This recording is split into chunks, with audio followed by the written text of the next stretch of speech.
do rei Dom João V, e para isso ele abandona a faculdade de Direito, se eu não me engano, era na Universidade de Coimbra, e aí ele dedica-se inteiramente à história, à política e à legislação. Só que mesmo com todos esses esforços dele, ele acaba não conseguindo fazer parte do Conselho da Fazenda, o que leva ele a dar início à segunda fase da vida, que se inicia também em 1738 e vai aí até 1749, que é a fase diplomática, onde ele exerce suas funções em Londres e Viena. Bom, aqui nessa imagem, né, seria como se fosse um diário dele, onde possuem as memórias de Marquês de Pombal, onde durante a diplomacia ele deixa escrito todos os seus pensamentos e tudo o que acontece durante esse cargo.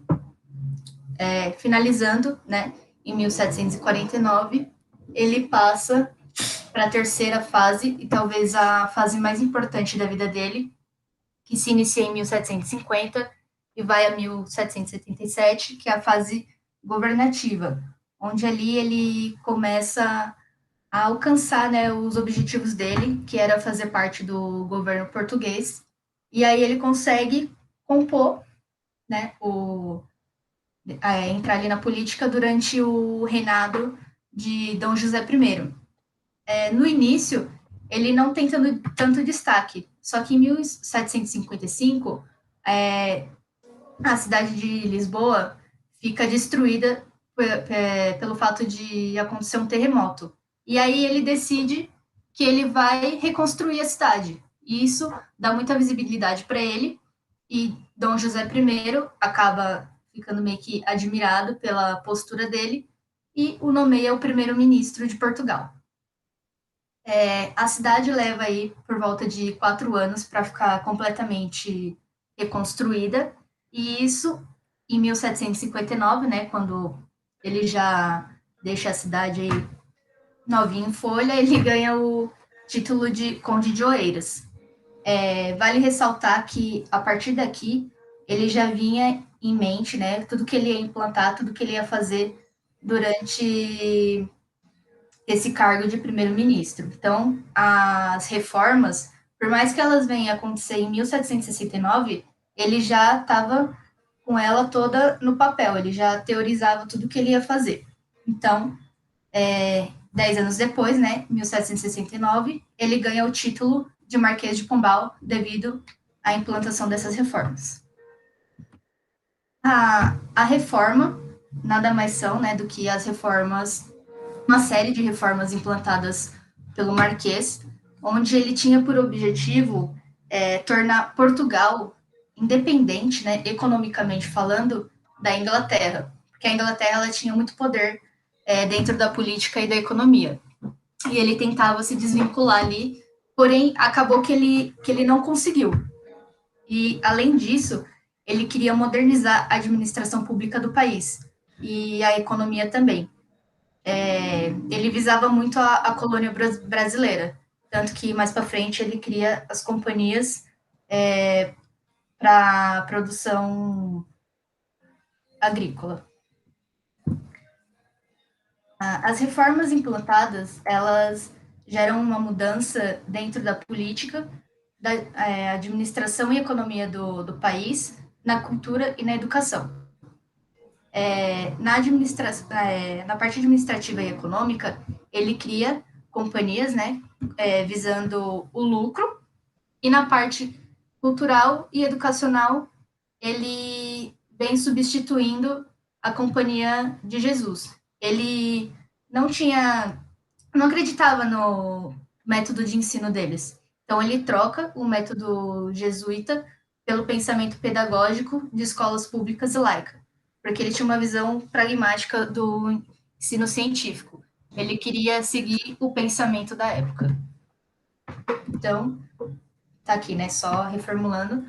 A troca se dá devido ao Marquês ser inspirado pelos ideais iluministas e acreditar que os métodos utilizados pelos padres jesuítas não fossem satisfatórios. Afinal, ele acreditava que eles tinham a religião como prioridade. Para isso, é como se fosse um fracasso por parte deles, tanto na educação quanto na cultura. E não é muito diferente no Brasil. Toda essa mudança, né, que também é dentro da administração, economia, educação, aqui ele cria as companhias do Grão-do-Pará e do Maranhão, Companhia Geral de Pernambuco e Paraíba. Nessas companhias, ocorria a venda de africanos para a mão de obra. E aí eles faziam a produção do algodão. Com isso, também vem a extinção definitiva das capitanias hereditárias, que eram venda de lotes, né? Eles vendiam e os nobres, eles tinham o privilégio de escolher uma região denominada capitania. Então, eles podiam fazer o que eles quisessem ali naquele território. Aí vem a elevação do Brasil a vice-reino de Portugal, e eles nomeiam Rio de Janeiro a nova capital da colônia, substituindo Salvador, e depois, um tempo depois, Brasília passa a substituir o Rio de Janeiro como a capital da colônia. Dentro de tudo isso, tem a expulsão dos jesuítas aqui no Brasil. Isso já tinha acontecido em Portugal em 1759, né? Os jesuítas, uma pelo fato dele não acreditar no método de ensino deles, e outra por acreditar que eles promoviam a resistência dos índios a Portugal, sendo capazes de criar alguma rebelião. Então ele acreditava que eles eram uma ameaça à coroa portuguesa. Com isso, com essa expulsão da Companhia de Jesus, ele confisca todos os bens deles. Aí vem a parte principal ali, né, que ele tanto idealizava, que era a reforma educacional. Durante essas reformas, essa daqui eu acho que é a que ele mais visava, assim, justamente por acreditar que a religião não era a base da educação, e pela visão dele uma visão moderna, né, na época, que era do estudo científico. Ele vem querendo criar faculdade de medicina, matemática, querendo implantar as aulas régias, e só que ele se vê num beco sem saída, porque ele não tem recurso suficiente para arcar com tudo que ele idealizava. Aí, mesmo com isso, com tanto com o apoio da política, né? Que ele tinha um forte apoio ali, só que mesmo assim eles não tinham recursos suficientes. Então ele implanta um imposto, que é o subsídio literário, que seria para pagar professores que dessem aulas que não fossem voltadas para a religião. Ele não queria nada de religião dentro da educação que ele idealizava. Porém, mesmo assim, mesmo com a implantação do subsídio, ele ainda não consegue arcar com material, professor, ele não tinha o lugar, né, para aplicar essas aulas. Então, meio que fica uns 50-50. Por partes, ele consegue implantar algumas coisas, e por outras, ele não consegue implantar nada, né, porque falta tudo. E aquelas aulas que ele queria que fossem públicas, que fossem para maioria das pessoas, acaba virando particular. Nem todo mundo tinha o acesso. Então, o ensino acaba sendo fragmentado. Isso vai até 1777, quando a gente entra aqui na fase final da vida dele, né, que é o exílio, quando o rei Dom José I falece e Dona Maria I assume o lugar dele. A partir do momento que ela assume, ela revisa várias ações administrativas tomadas pelo Marquês, e ela não condizia com a maioria delas, né? Então, ela declara ele até pelos crimes de peculato, né? Que ela falava que ele desviava o dinheiro e abuso de poder. Isso incluía a perseguição dele aos padres jesuítas e até mesmo algumas famílias, como a família Távora. Por ele já ser uma pessoa já de mais idade, já ter lá quase seus 90 anos, ela permite que esse exílio seja dentro da casa dele. Só que 5 anos depois ele falece. Então acaba por aí. Dona Maria I vem, assume o cargo do Dom José e a partir daí tem várias mudanças novamente dentro da política e da administração do país. Aí já vem uma outra parte que vai gerar aí a Inconfidência Mineira e assim por diante. O meu trabalho mesmo ficaria por aqui, assim. Foi um resumo. Caramba, que bacana, que bela apresentação, hein? Que bela apresentação.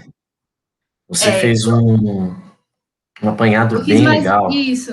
um grande resumo, Um, um grande resumo. Ficou muito bom, muito bem produzido, muito bem feito.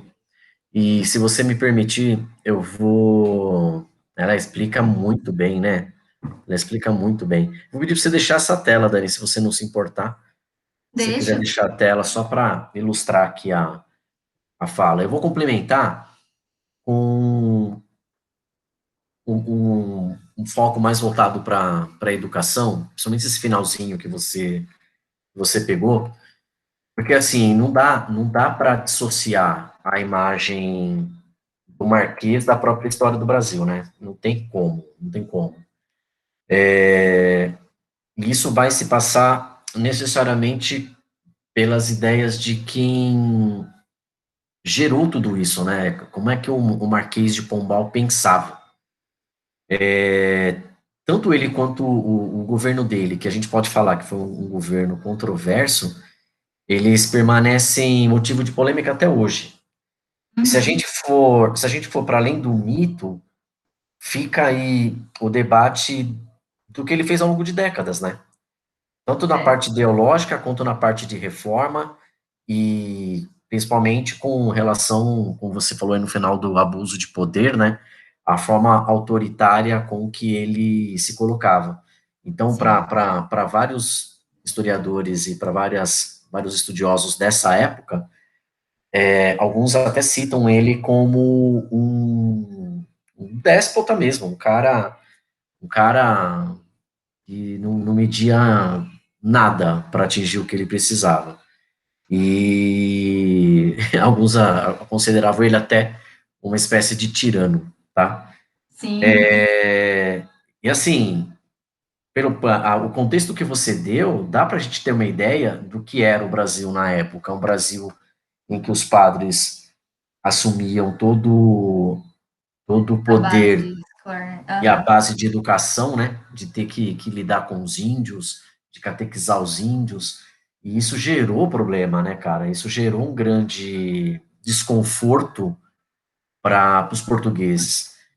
Acho que a gente citou na semana passada, não, na última aula que a gente deu aqui, eu cheguei a citar para vocês que os jesuítas foram acusados de incentivar guerras contra os portugueses, né? Inclusive com os padres famosos ali, o próprio José de Anchieta envolvido no meio disso tudo também. E aí justifica, com tudo que você traz hoje, justifica o fato de chegar um cara com a mão pesada, colocando leis pesadas, tanto lá em Portugal quanto aqui no Brasil. A gente pode falar que tem mudança, tem a mão dele na economia, na administração e na educação, né? Tanto uhum, lá em Portugal quanto nas colônias. E era importante saber como era a Portugal na época, né? E como Portugal pensava nas colônias. Então, sim, qual era o principal objetivo da política das colônias portuguesas, né? Eles precisavam conquistar o máximo de capital necessário para passar daquela etapa de mercantil para a etapa industrial. Então, eles tinham que crescer e crescer rápido, né? Então, eles vinham, sugavam tudo aquilo que as colônias podiam oferecer e, e com um peso e uma intensidade extremamente grande. Só que Portugal não conseguiu alcançar esse objetivo, né? Então, nesse período, quem mais se destacava era a Inglaterra. E a Sim. Inglaterra soube lidar muito melhor com as suas colônias do que Portugal conseguiu, né?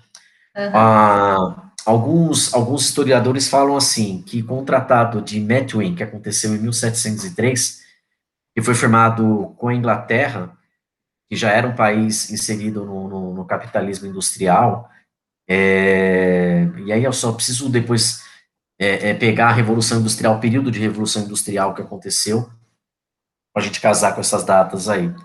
O processo de industrialização de Portugal acabou sendo sufocado. O Uhum. mercado interno, ele foi inundado pelas manufaturas que a Inglaterra produzia, enquanto que a Inglaterra se comprometia a comprar os vinhos fabricados em Portugal. Então, É, canalizava... Oi, perdão, Dani, perdão. não, pode falar, pode falar. Não, pode falar você. Desculpa, Não, desculpa. é porque eu ia só comentar antes que, pelo que eu tava vendo, ele também tenta, né, criar algumas indústrias, só que também é outra coisa que ele fracassa ali, né? É, aqui no. Exato, exato, exato. E se você pensar na época, Portugal estava em decadência e a Inglaterra estava em ascensão. Então, Sim. essas trocas só beneficiavam a Inglaterra, né?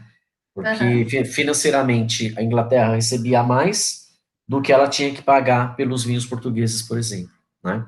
É, tanto que ele tenta se desvincular, mas não consegue, né? Justamente por esse poder que eles tinham dentro da política e da economia.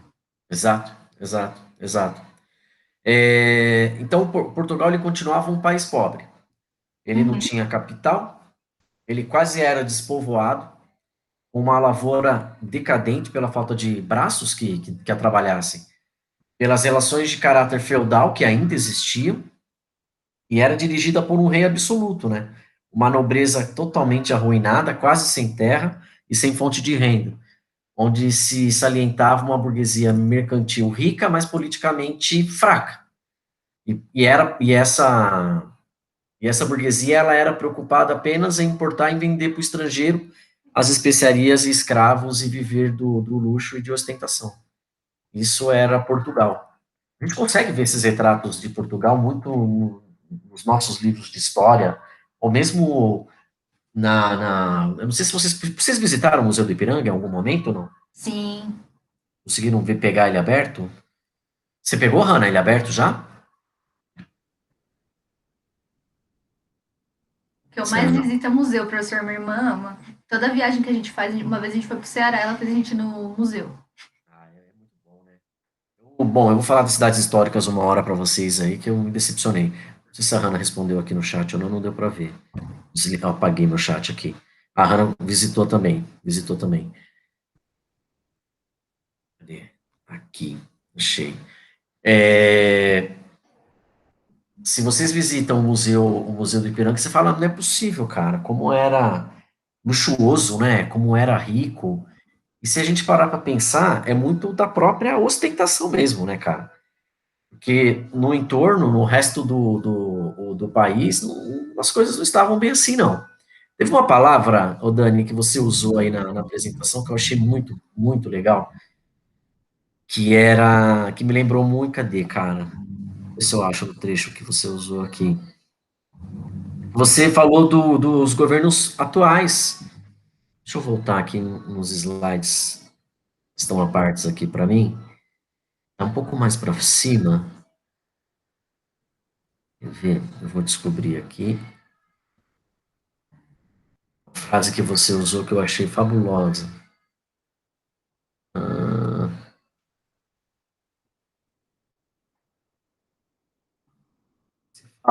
você falou da forma como os governadores eram vistos. Cara, e era exatamente. Deixa eu ver se eu acho o trecho exato aqui.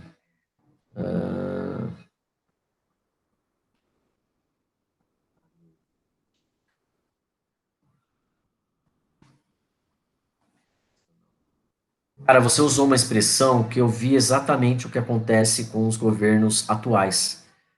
E esse é um grande problema do Brasil. Tem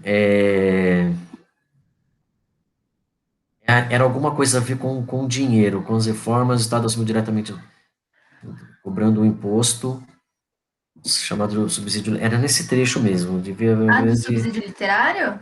Tem um trecho aqui que você falou exatamente o que acontece hoje aqui. Aqui, professor, se eu não me engano, é Ah na lá, reforma educacional. é aqui, é onde eu tô, deixa eu ver se... É que você falou alguma coisa aí que eu não sei se estava diretamente escrita aqui, mas era muito o que acontecia aqui. Não, agora já passou. Era alguma coisa que tinha a ver com a grana, o uso do dinheiro,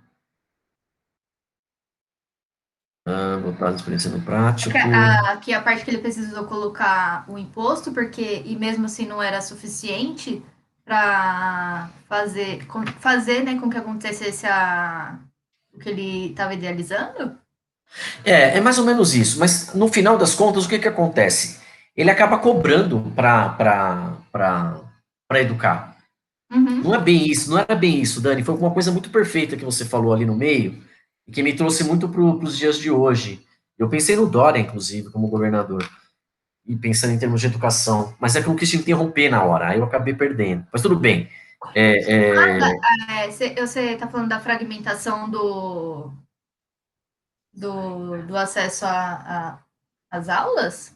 Será? Eu não sei, você usou uma frase tão maravilhosa, eu É devia ter porque anotado. E eu não quis parar, porque eu fiquei encantado com o que você falou. não, E quando eu você vi, quando eu falo assim, porque o que acontece quando ele coloca o subsídio literário é para pagar os professores, né?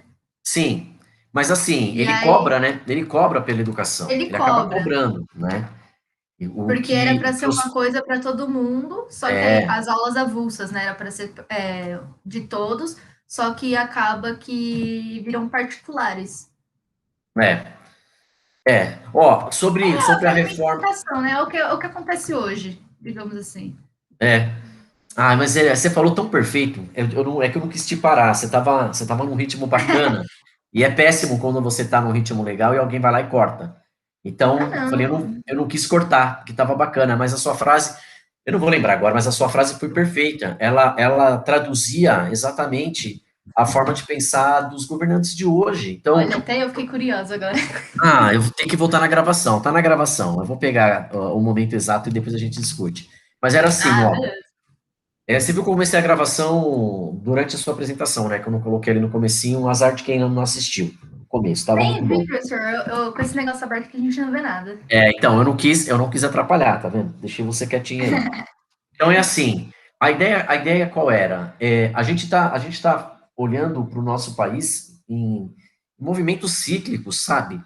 A gente fica dando voltas e muda o modo de governar, a gente sai de colônia, passa a ser uma república, e de repente a gente não sabe o que fazer com a educação. Você falou alguma coisa sobre os negros também, então, e E, aí eu quero abrir um parênteses rápido para falar do tema do dia de hoje, que é o fato do menino ontem no Big Brother ter chorado a partir do sim, cabelo sim. dele. Não sei se vocês viram essa cena ou não, ou viram essa discussão na internet hoje ou não. E ela é E muito é, e é, atual. Ela é muito atual. Pode falar, Dani. é bizarro, né? Porque, assim, os índios, por serem brancos ou pardos, enfim, eles eram muito privilegiados pelos padres jesuítas. Só que o que acontece? Eles utilizavam eles para escravidão mesmo, né? Eles eram Exato, escravos. exato. Até mesmo. E aí depois o Marquês, quando ele implanta as reformas, ele proíbe a escravidão dos índios e, Mas de, permanece e com os declara negros, né? e declara que a proibição da discriminação dos jesuítas que foram convertidos, né, na época da Inquisição também, ele proíbe tudo isso.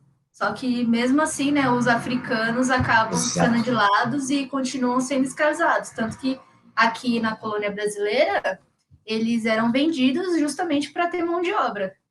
exato. E mesmo depois que eles conseguem a libertação, ainda assim o acesso deles à escola é muito complicado, é muito complexo. Sim. A gente vai voltar nesse assunto. Eu quero muito voltar nesse assunto com vocês, porque eu quero falar tanto do negro, quanto do índio, quanto da mulher também, viu? porque vocês também tiveram situações bem difíceis de aprendizado ao longo da história. Uhum. Em algum momento, dentro das nossas aulas, eu vou voltar nesse tema, tá bom? Para falar do que aconteceu no histórico de educação de índios e negros, e a gente pode dar um olhar também para vocês mulheres, tá? E por que que eu trouxe o tema de ontem? Porque tá muito atual esse debate, né? Não dá, e é muito incrível quando a gente dá esse tipo de aula, quando vocês apresentam esse tipo de tema, não dá para a gente dissociar o que aconteceu no passado com o que está acontecendo hoje. Eu Uhum. fico muito triste quando eu abro as redes sociais e vejo as pessoas falarem que é mimimi, Não, e que é a falta de expressão usada, informação não né? é, né? Eles falam que é mimimi. O cara não tinha que chorar pelo cabelo dele, ele não tinha que achar ruim porque falam do cabelo dele. Imaginem vocês, desde crianças, sendo consideradas diferentes porque você não segue aquele padrão da maioria da sua sala, ou não segue o padrão de beleza imposto pela nossa sociedade, que é totalmente bagunçada, né, totalmente miscigenada. E aí, de repente, o cara chora porque tocou num tema muito delicado para ele, que era a história do cabelo dele, da negritude dele. E Uhum. aí eu abro as redes sociais e vejo todo mundo não, uma boa parte da sociedade falando que era mimimi, ele não devia pensar assim. Quando vocês trazem o relato histórico e a gente percebe que o índio, que era o dono da terra, ele, de certa forma, ele acaba sendo escravizado também pelos padres, que retiram a cultura deles para colocar a cultura dos padres, né? Retira-se a religião deles para colocar a religião dos padres, ou do império, se vocês Uhum. preferirem assim. Do império não, né? Do reino, né? Do reino, que ainda era rei, né? Do reino. Então, retira-se o que você já tinha para colocar uma que não é sua. Com relação aos negros, eles vêm das colônias africanas como escravos, são vendidos como escravos, para uma terra que não é a terra deles, continuam trabalhando como escravos, e mesmo depois de libertados, ainda não têm acesso à educação. Todos os direitos de conquista dos negros, novamente eu vou falar disso depois, eles vêm com o tempo. Então, quando a gente ouve você falar que os escravos, eles não tinham direito à educação, você vai falar assim, cara, a gente não está falando de 1000 anos atrás, a gente está falando de muito pouco tempo atrás, de alguns séculos atrás. E Uhum. aí, muita coisa não mudou de lá para cá. O acesso à educação hoje é para todo mundo. E aí eu deixo a pergunta: é para todo mundo mesmo? É para todo mundo de verdade? Todos os colegas de vocês no ensino médio estão fazendo a faculdade? Todos? Sem exceção? Provavelmente não. Provavelmente não. E aí é branco, é negro, é índio, é amarelo, é o que você quiser. Existe um problema muito sério que já vem desde esse período de colônia. Quem não tem condições, não estuda, gente. É o que você está falando aí. O Marquês de Pombal, por um aspecto, se a gente puder pegar esse viés para defender as ideias dele, ele combate isso, né? Ele combate. Mas ao mesmo tempo que ele combate, ele precisa cobrar pela educação, né? Porque ele não Sim. tinha dinheiro, como você falou. E aí, quem é que paga? Não é todo mundo que tem dinheiro para pagar. Uhum. Então, começa a criar a partir daí uma discrepância entre quem pode estudar e quem não pode. O que tem Não muito tudo para dar diferente de errado. hoje, né? Tem tudo para dar errado. Tem tudo para dar errado.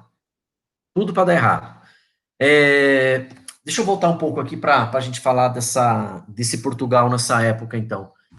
Quando o Marquês chega em Pão das Reformas, ele queria transformar Portugal numa grande metrópole capitalista. E ele queria seguir um pouco o exemplo do que estava acontecendo ali do lado, na Inglaterra. Então, a ideia era tentar adaptar a maior colônia, que era o Brasil, a fim de acomodar nessa nova ordem que pretendida ali por Portugal. A ideia de pôr o reinado português em condições econômicas que lhe permitisse competir com nações estrangeiras. Essa era a grande razão, a grande o grande motivador dessas reformas que o Marquês de Pombal propôs. Então, ele queria industrializar Portugal, mas aí, como é que ele pensou? Ele falou, vou criar os impostos, e aí vamos fazer imposto alto sobre os produtos que são importados. Então, importa o produto, mas coloca um imposto extremamente alto.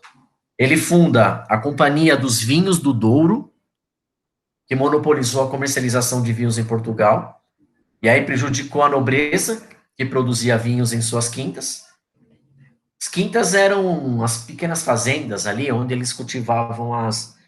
Gente, vocês já tomaram vinho português, não? Conhece essas Não, coisas? Nossa. Depois vocês procurem um pouco de história dessas vinícolas em Portugal, que eu fico salivando aqui só de imaginar. Então, vamos lá. Aí ele incentiva a produção agrícola e a construção naval. Ele reforma a instrução pública e funda várias academias, como a Dani falou.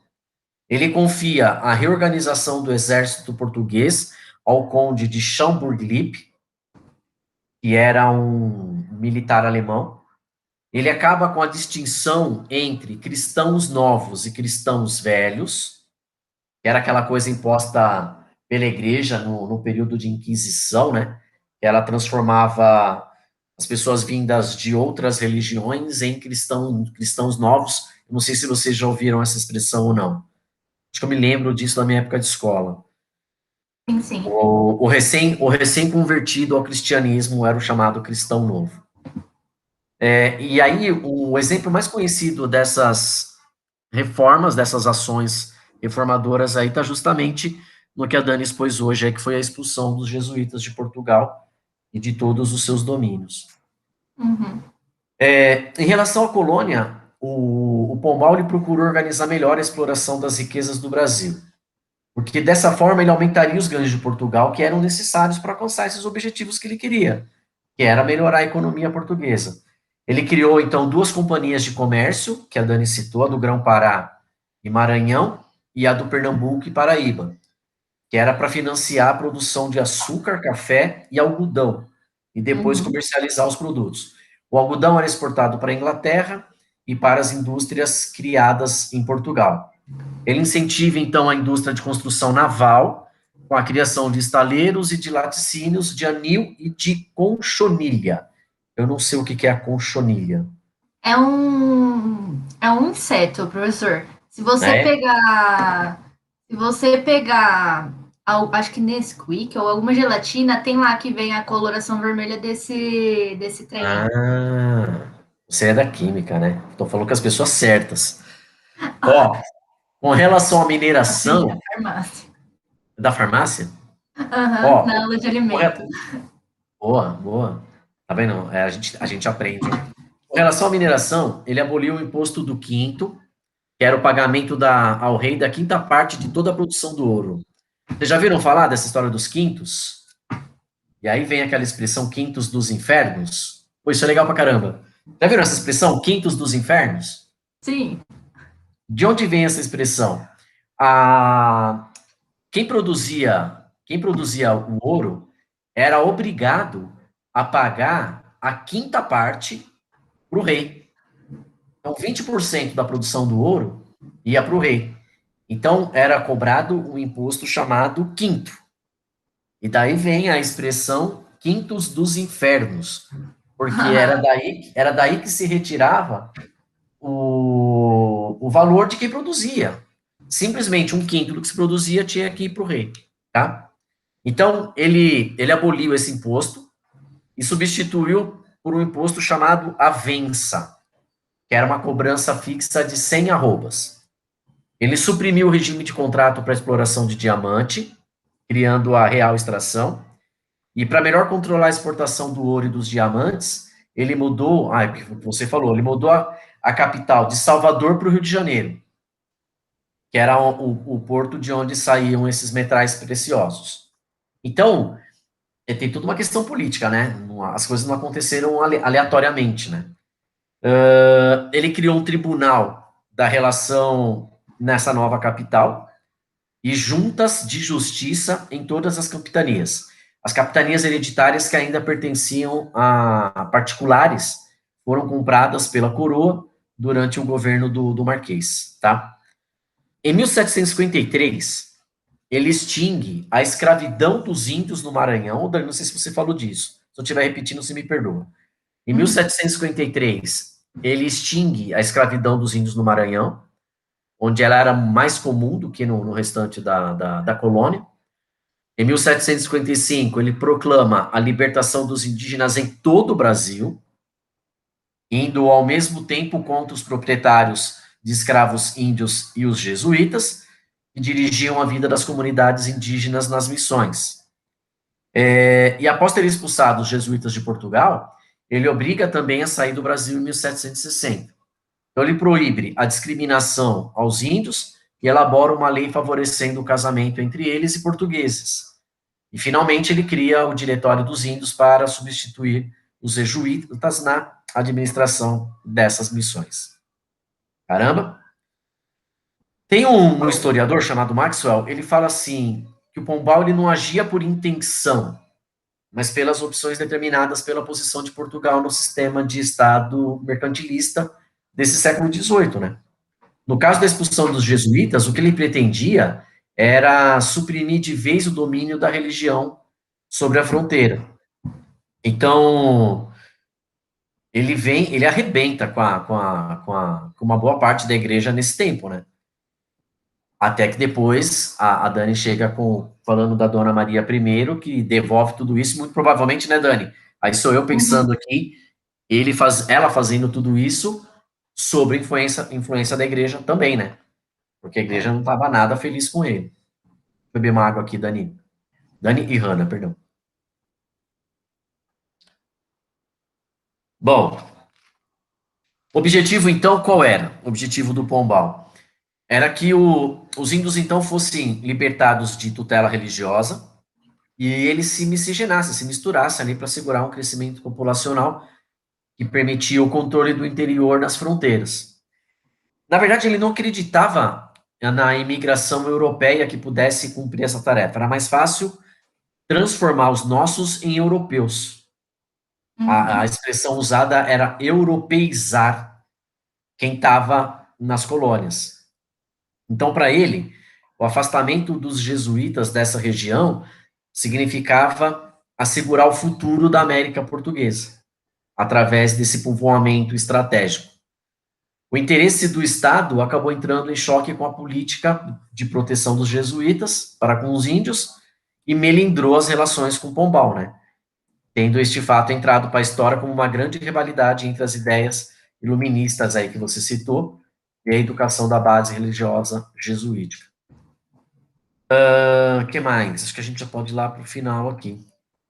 Sobre a reforma educacional, você foi brilhante, Dani. Não sei se eu tenho que acrescentar mais nada. Deixa eu ver se eu tenho alguma coisa nas minhas anotações aqui.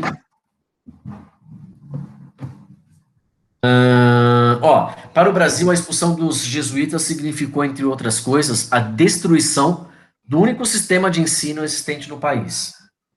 É um historiador chamado Fernando de Azevedo que fala assim, foi a primeira grande e desastrosa reforma de ensino no Brasil, tá? Enquanto na metrópole buscava-se construir um sistema público de ensino mais moderno e popular, na colônia, apesar de várias tentativas, através aí de sucessivos alvarás e cartas régias, inclusive eu estou com esse livro que eu te falei de 250 páginas, tem muitas cartas do Marquês para o rei, tá? Se tiverem curiosidade, eu leio um trecho de uma dessas cartas aqui. E as reformas no campo da educação, eles serviram muito para desarranjar a estrutura que os padres tinham deixado, né? Confiscando-lhe os bens e fechando todos os colégios. Importante destacar também que essa reforma pombalina no Brasil, ela não foi implementada no mesmo momento da reforma em Portugal, né? Foi de quase 30 anos o tempo de que o Estado português ele precisou para assumir o controle pedagógico da educação e oferecer aqui em terras brasileiras, né? Desde a completa expulsão dos jesuítas, desmantelou totalmente o sistema educacional que existia, dos métodos e dos materiais didáticos, até que fosse nomeado um diretor-geral dos estudos que deveria, em nome do rei, nomear professor e fiscalizar a ação na colônia. Ó, através do Alvará Régio, de 28 de junho de 1759, o Marquês de Pombal, ele suprimia as escolas jesuíticas de todas as colônias. Ele criava as aulas régias ou avulsas de latim, grego, filosofia e retórica, que deviam suprir as disciplinas oferecidas nos extintos colégios jesuítas. Essas providências, obviamente, não foram suficientes, né, para assegurar a continuidade e a expansão dessas escolas, as escolas que haviam aqui no Brasil. Portugal, ele percebeu que a educação no Brasil estava totalmente estagnada, e aí era preciso oferecer uma solução. Somente quando a Real Mesa Censória, de 1767, inicialmente com atribuição para examinar livros e papéis já introduzidos e por introduzir em Portugal, alguns anos depois, né, passa a assumir a incumbência da administração e direção dos estudos das escolas menores de Portugal e das colônias. É engraçado, né? É um movimento que acontece na Europa e vem para cá, e isso realmente não vai ser automático. Com as novas incumbências e a partir das experiências administrativas da Direção Geral de Estudos, nos anos anteriores, a mesa censória apontou para as necessidades tanto na metrópole quanto na colônia, referente ao campo educacional. Assim, os estudos menores ganharam amplitude e penetração com a instituição em 1772, o chamado subsídio literário, que a Dani comentou, para manutenção nos ensinos primário e secundário. Com os recursos deste imposto, chamado subsídio literário, além do pagamento dos ordenados aos professores, para o qual ele foi instituído, poder-se-iam ainda obter as seguintes aplicações: compra de livros, para a constituição da biblioteca pública, subordinada à Real Mesa Censória, organização do museu, de um museu de variedades, e construção de um gabinete de física experimental, além da ampliação dos estabelecimentos e incentivos aos professores, dentre outras aplicações. O dinheiro explicando exatamente para onde ia o recurso. Bom, sobre esse novo sistema. Bom, aqui tá, você já falou da criação das aulas régias. Ok. Essas aulas eram autônomas e isoladas, né, com um professor único, e uma não se articulava com a outra. As aulas eram autônomas e isoladas mesmo. Só que o sistema não impediu a continuação do oferecimento de estudos nos seminários e colégios de ordens religiosos que não a dos jesuítas. Eram oratorianos, franciscanos e carmelitas, principalmente. Em lugar de um sistema mais ou menos unificado, baseado na seriação de estudos, o ensino passou a ser disperso e fragmentado, baseado em aulas isoladas que eram ministradas por professores leigos e mal preparados. Com a implantação do subsídio literário, houve um aumento no número dessas aulas régias, porém ainda muito precário devido à escassez de recursos, de falta de professor e de falta de um currículo, tá? Ademais, vemos uma continuidade na escolarização baseada na formação clássica, ornamental e europeizante dos jesuítas. Isso porque a base da pedagogia jesuítica permaneceu a mesma, porque os padres missionários, além de terem cuidado na manutenção dos colégios, destinado à formação de padres, eles criaram um seminário para o clero secular, né, pessoa que não era da igreja, ou que era, né, constituído por tios padres e capelães de engenho, ou as chamadas padres mestres. Estes, dando continuidade à ação pedagógica, mantiveram a sua metodologia e seu programa de estudo, que deixava de fora, além das ciências naturais, as línguas e literaturas modernas, em oposição ao que acontecia na metrópole. Imagina que confusão! Onde as principais inovações de Pombal no campo da educação, como o ensino de línguas modernas, o estudo das ciências e formação profissional já se fazia presente lá em Portugal. Por isso, se para Portugal as reformas no campo da educação, que levaram à laicização, é o Estado laico, né, do ensino, representou um avanço, aqui no Brasil essas reformas significaram um retrocesso por causa do antigo sistema jesuítico, né? E era melhor estruturado. O Brasil não é contemplado com as novas propostas que objetivavam a modernização do ensino pela introdução da filosofia moderna e das ciências da natureza, com a finalidade de acompanhar os progressos do século. Restam no Brasil, na educação, as aulas régias para a formação mínima dos que iriam ser educados na Europa. Bom, deixa eu ver o que mais que eu posso fazer acréscimo aqui. De um alvará lá de 1759, Dani. Acho que a gente vai finalizar. As considerações finais aqui. 27 anos do governo de Pombal caracterizaram-se por uma tentativa de modernização da sociedade e de desenvolvimento da economia portuguesa.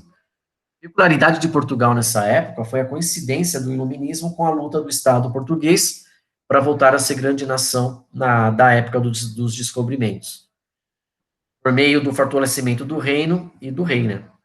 Adaptando-se às técnicas que acreditava terem sido utilizadas pelos seus rivais para ultrapassá-lo, ainda que para tanto devesse se apoiar nas novas ideias da Ilustração, que não poupavam críticas à sua ordem política e social, já considerada velha. O Marquês foi um homem eclético, pragmático e obstinado, disposto a tirar do seu caminho tudo que lhe impedisse de alcançar seus objetivos. Em inúmeras oportunidades, entrou em conflito com membros da nobreza e do clero. Como se percebe, a controvérsia está no núcleo dessa... ele é da briga, né? Ele é da confusão. Mas eu acho que já está... Tem alguma coisa nova. Reconstrução de Lisboa, por causa do terremoto, você falou.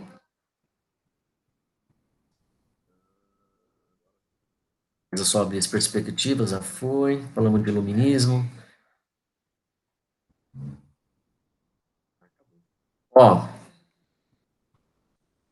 Dessa forma, entender o projeto do iluminismo pombalino talvez seja a chave para ajudar a perceber a tradição reformista nas tentativas de construção de um sistema nacional de educação pública realmente voltado aos interesses públicos que até hoje não se consolidou no Brasil. Cara, Dani, eu vou te agradecer imensamente por tudo que você apresentou. Foi brilhante, brilhante, brilhante. Se vocês me permitirem, eu vou ler aqui uma das cartas do Marquês. Deixa eu voltar aqui. Falando com o rei, tá?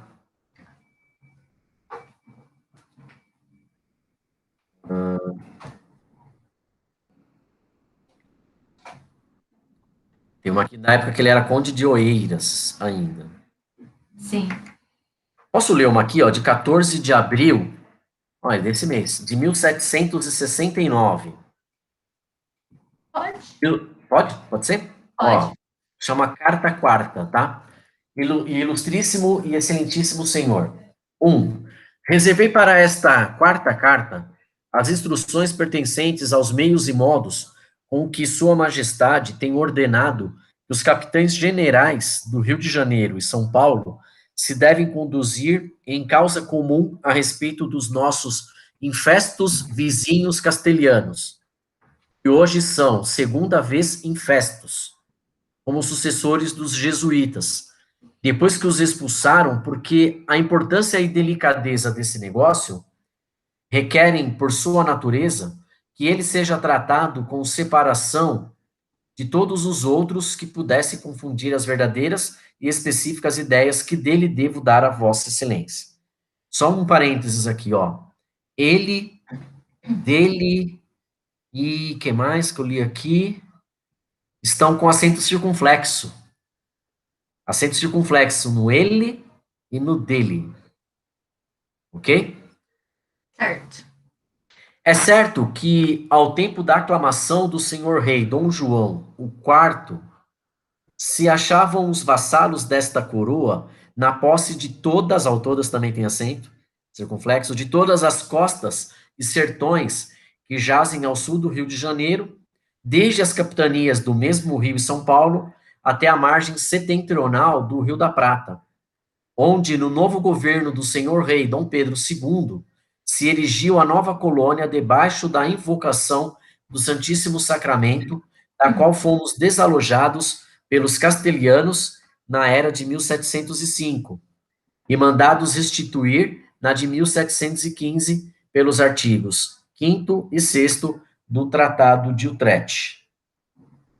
3. É certo que os castelhanos, com a má fé que sempre praticaram conosco, inspirados pelos jesuítas que os tinham debaixo de sua sujeição, em lugar de nos restituírem com a dita Praça da Colônia, todo o seu território que antes possuíamos, nos ficaram usurpando o mesmo território, nos ficaram reduzindo ao distrito de um tiro de canhão da referida praça, e nos ficaram fazendo as outras avanças com que depois edificaram no nosso domínio da dita margem setentrional do Rio da Pátria, do Rio da Prata, as duas praças de Montevidéu, separado, e de Maldonado, nas quais se estão sustentando nula e violentamente, apesar das garantias do dito Tratado de Utrecht.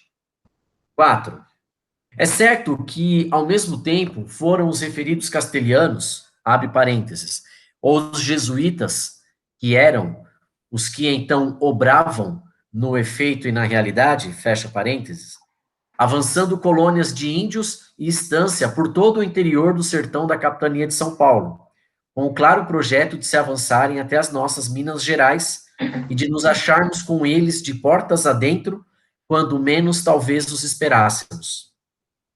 É certo que assim que correram as coisas até o tempo do mal-entendido, e pior executado, Tratado de Limites das Conquistas, assinado em Madrid em 10 de fevereiro de 1750, esse tratado não foi o de Tordesilhas, não, né? Eu não sou tão bom de história assim. E pior executado, o Tratado de Limites das Conquistas, assinado em Madrid em 10 de fevereiro de 1750, e que foi anulado pelo outro tratado do ano 1761, e até o rompimento da última e aleivosa guerra do mês de março do ano seguinte, de 1762, terminada pelo outro Tratado de Paz de 10 de fevereiro do outro ano seguinte, de 1763. É certo,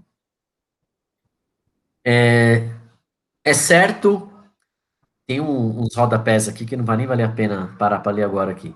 É certo que os mesmos castelhanos e jesuítas, seus sócios, ou sobre eles dominantes, fingindo ignorarem a dita paz que se achava concluída, foram invadir o Rio Grande de São Pedro e o seu território que perfidamente ocuparam e estão ocupando até o dia de hoje. Cara, já estou no 6 aqui. Vou ver se tem muito mais. Vou só ler mais um trechinho aqui e... Ah, não, já está acabando, já está acabando. Deixa eu ler o último trecho, ó. Todas, Vossa Excelência, achará indicadas no catálogo que acompanha esta quarta carta, e se não couber no tempo, extraírem-se dos registros as cópias das cartas, que neles se acusam, pelo primeiro navio de guerra que partir para essas partes, as remeterei a Vossa Excelência indefectivelmente.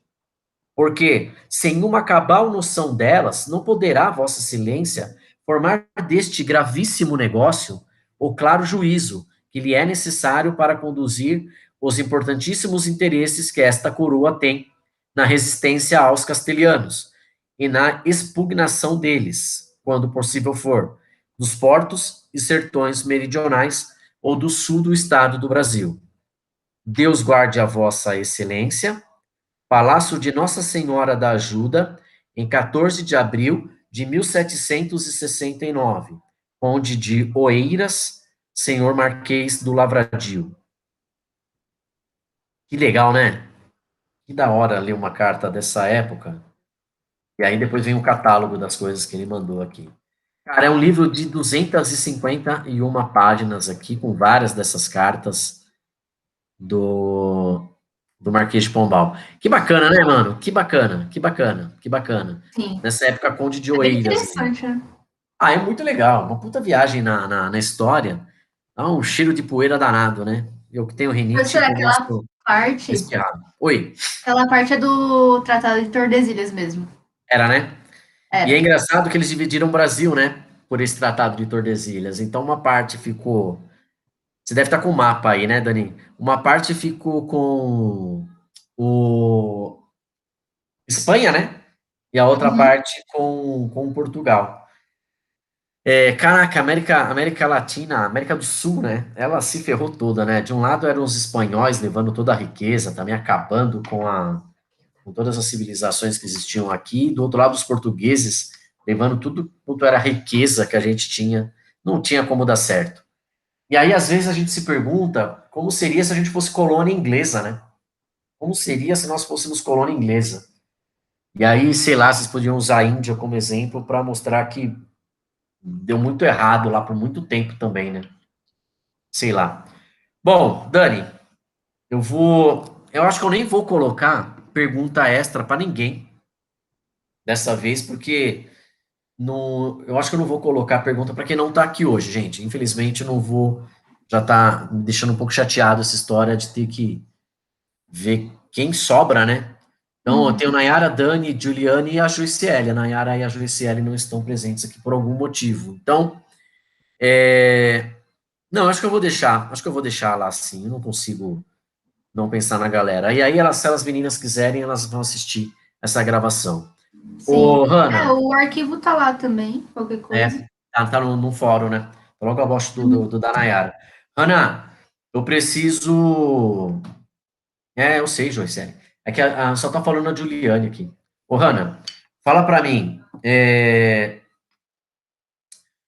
Nota pra Dani.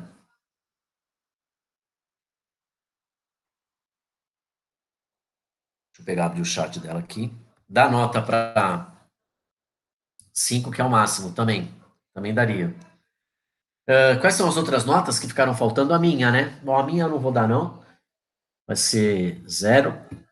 A plateia é a Hanna. Tem uma. Você quer fazer alguma autoavaliação, ô Dani? Sua nota é de 0 a 1? Ah, eu não sei, precisa? O que você acha? O que você aprendeu? Como é que foi a pesquisa? Olha, Conta do processo. para mim realmente foi um ponto positivo, porque eu sou uma negação de história. Olha, eu rodei artigo, viu, para conseguir fazer esse resumo, pedi a opinião da minha irmã, que é ótima em história. Inclusive, ela estava assistindo aqui, ela está presente nesse momento. Legal, dá os É, parabéns para ela também. E como chama sua irmã? Letícia, Ô, Letícia, posso falar da Dani rapidinho para você, Letícia? É motivo de pode. orgulho, viu? Porque não é simples para nós que somos da área de exatas sairmos em busca de história, de buscar a época que não é nossa. Eu falo por mim, eu já falei para vocês, meninas, né? Eu falo por mim, a minha formação é matemática, né? A minha formação é lecionar cálculos para as engenharias. Então, é muito, para mim é muito pesado falar de história. Cada terça-feira é um parto. E aí Ah, para mim também. quando eu ouço uma apresentação como a sua, Dani, e você já está preocupada com ela há algumas semanas, né? Já. Então, para mim, ô Letícia, eu queria que você sentisse orgulho aí do trabalho da sua irmã e de verdade você vai ter, quando ela quiser ser, uma excelente professora na família, tá?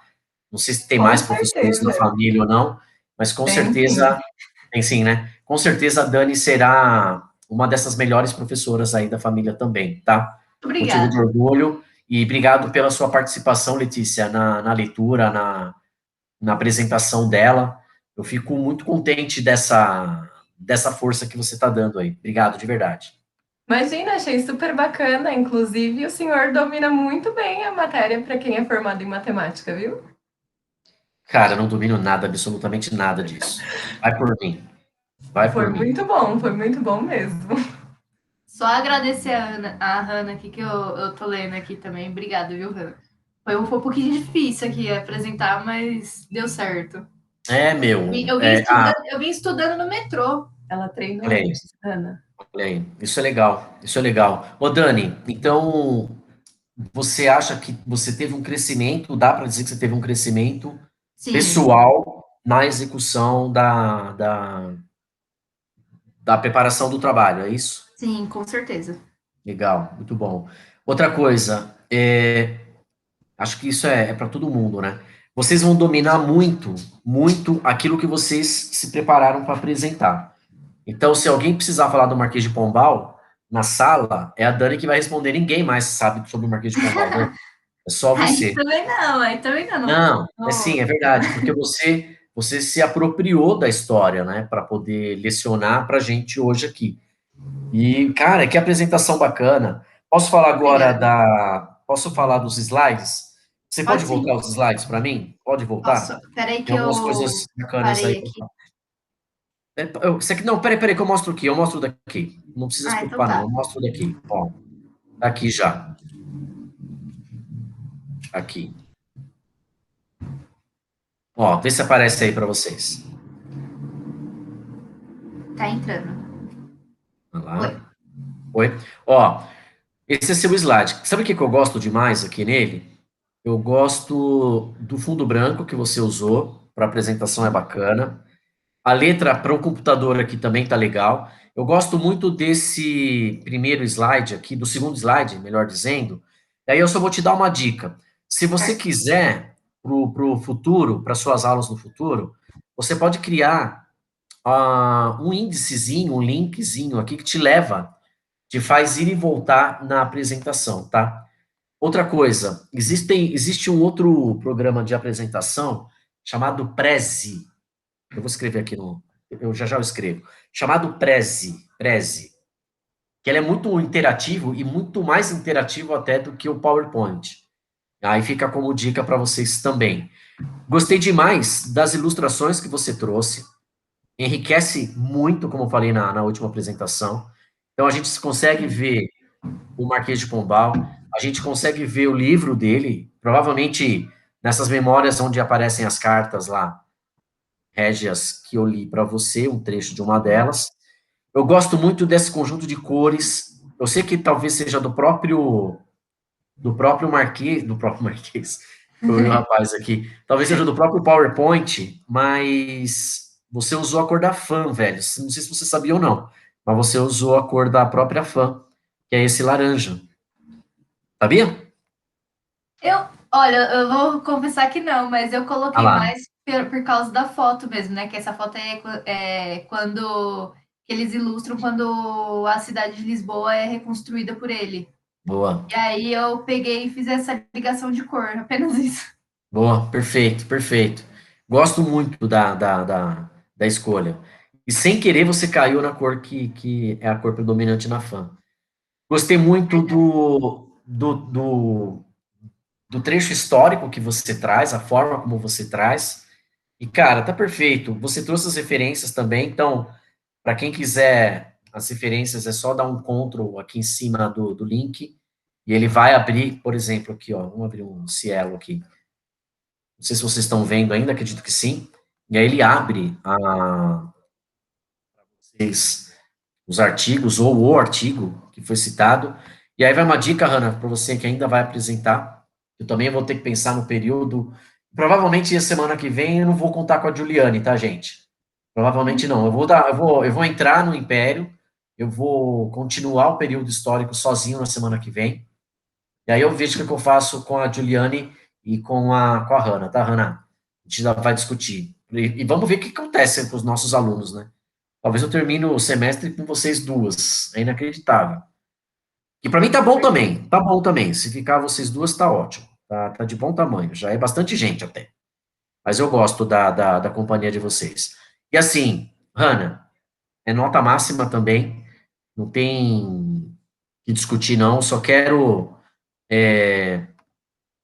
te agradecer.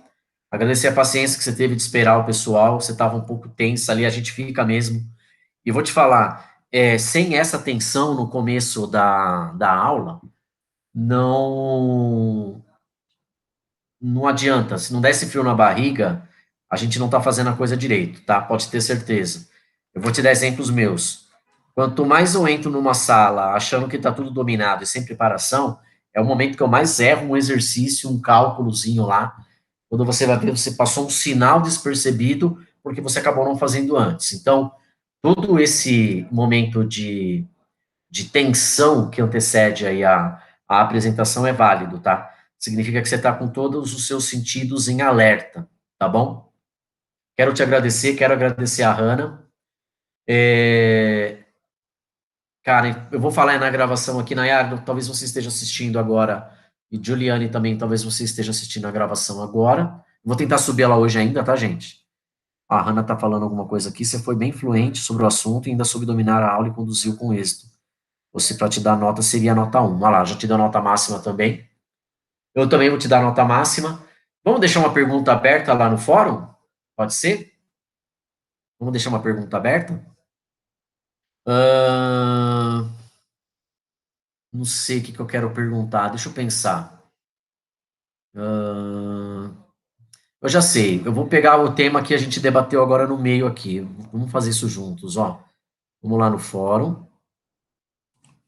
Então, o Professor, pessoal que só está assistindo. Ei, perguntar perdão. aqui. Esse daí eu respondo também? Acho que não, né? O seu não. O seu não. O seu É que não. a Nayara tinha respondido dela, eu achei que era pra gente responder o nosso É. também. Eu acho que você não precisava responder o seu não. A não sei que você queira. Acho que você não vai querer, não. Ó, Vou olhar lá, vou olhar lá. você já tem coisas para fazer. Eu vou criar mais um fórum aqui, então, ó, que vai ser o de reforma pombalina. Mais fórum, título.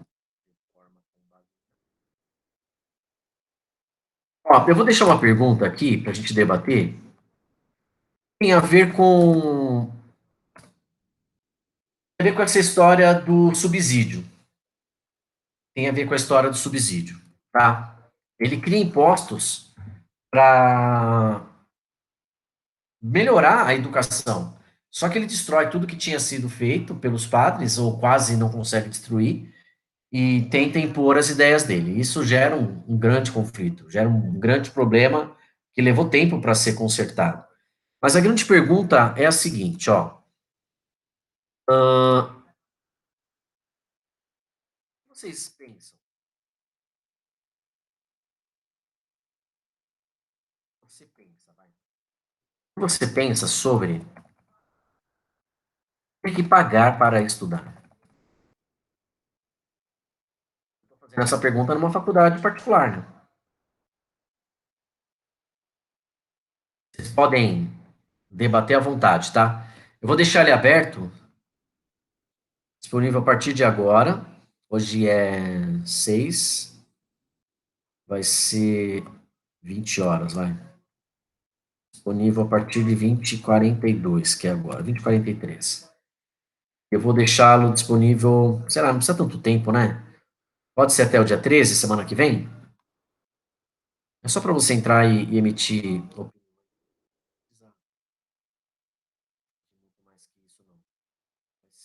Antes de começar a aula, 18h30, tá bom? Só para a galera não ter que ficar respondendo de última hora. Opa, não precisa fazer isso, só isso. Vocês devem estar vendo a minha tela ainda, né? Sim. Assim que a gente monta os fóruns, ó. Vou salvar e publicar.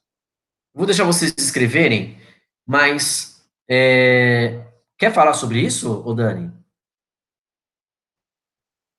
Pagar para estudar? Olha, eu acho que a gente tinha, assim, né? Poderia até ter recurso de todos terem a escola, né, pública. Só que eu não sei nem opinar direito, professor, porque a gente já está tão acostumado com isso de pagar Pode particular? para ter que, olha, eu estudei minha vida inteira em escola pública e eu Pública? tenho primos que são de escola particular. Eu olho o ensino, é completamente diferente. O ensino particular, eles aprendem muito mais coisas, coisas que eu fui aprender na faculdade, eles aprendem no ensino médio. Eu acho que é um absurdo, né? Os professores questionam tanto os alunos por não dar valor, só que eles também não dão, porque eles poderiam passar um ensino melhor para a gente, só que eles não estão nem aí. Assim como tem alunos que têm interesse e outros não, os professores são assim também. E se eu falar para vocês que eu conheço professores que trabalham nas duas redes, particular e pública, é o mesmo professor e o cara não dá a mesma aula. Não dá a Então, mesma é aula. Não isso. dá. Não dá. Nossa, me vem alguns nomes à cabeça. Aí E você vai falar é para um mim, absurdo. você vai falar assim para mim, mas professor, o senhor deu aula já na escola pública? A maior parte da minha carreira foi escola pública, né? Acho que eu falei para vocês na minha apresentação. Uhum. Eu trabalhei na escola pública de 1992 até o ano de 2008. Em 2008, eu já estava dividindo com a pós-graduação da Uninove na época. E em 2009, eu fui contratado pela graduação. E aí, eu comecei a minha carreira no ensino superior e a partir dali só fiquei lá. Nesse período de 92 a 2008, eu passei por vários tipos de escola, né? Particulares, públicas, e de todos os níveis também, dentro Sim. dessas duas divisões. Só que o Jefferson era o mesmo professor. Então, O que eu batia nos alunos no particular, eu batia nos alunos no público. e é isso, é o que tem que ser feito, né? A minha tia também, ela dá aula em escola pública a vida inteira. E ela é uma excelente profissional. Ela cobra os alunos como se fossem filho delas, os filhos dela, sabe? E E tem que eu já ser, né, assisti. Dani? É, Tem que então, eu já ser. assisti, eu já participei de aulas dela que eu fico admirada. Eu falo que se um dia eu chegar no nível de profissionalismo dela, eu tô feita na vida, eu tô muito feliz, porque ela é uma excelente professora. Olha É aí, o que jeito bacana. que todo professor deveria ser, mas nem todos são. São poucos, são raríssimos os professores que dão valor à escola pública. Agora, a gente pode ampliar um pouco a discussão, você consegue imaginar esses professores hoje dando aula de casa? Você imagina aquele cara que já não dava aula? Então, é bem mais complicado, né? Porque você já não tem controle na sala de aula. Pela internet, então, menos ainda. É, a gente está numa situação caótica, né? A gente está vivendo uma situação muito, muito, muito, O aluno muito. liga lá o negócio e vai dormir de novo. Ele Exatamente. pega a matéria depois, copia do Exatamente. amiguinho, o outro faz a prova por ele e assim vai. Exatamente. Bom, ô Hanna, eu não vou pedir a sua opinião agora, porque eu quero que você escreva no chat, no fórum, tá? Que vai valer nota lá também. Quero te agradecer, Hanna, quero te agradecer, Dani, de verdade, parabéns mesmo. Eu não estava Obrigada. esperando nada diferente disso, nada diferente disso. Você já tinha colocado a régua lá em cima, então, obrigado pela participação, obrigado por ter esperado aí o comecinho. A gente Imagina. fez o que pôde, a gente fez o que quem está assistindo a gravação agora, a gente fez o que pôde para esperar, não foi? Adiamos, depois adiamos de novo o começo. E aí, para quem vai apresentar, isso é péssimo, né? Porque já quer se livrar logo do problema. E a Sim. Dani, ela teve a gentileza, a educação de aguardar, não reclamou em nenhum momento, não reclamou em nenhum momento, Não, esperou tem nem porquê, tem nem porquê. e mesmo sofrendo aí com dor de barriga, ela conseguiu Nossa, a fazer. ansiedade que tava, a mão tava gelada. A mão suando, dá para imaginar. Dani, obrigado de verdade. Hanna, obrigado. Vou encerrar a gravação aqui. Gravação, assistam, tá? Vocês vão curtir. Beijo no coração da gravação. Pronto, stop.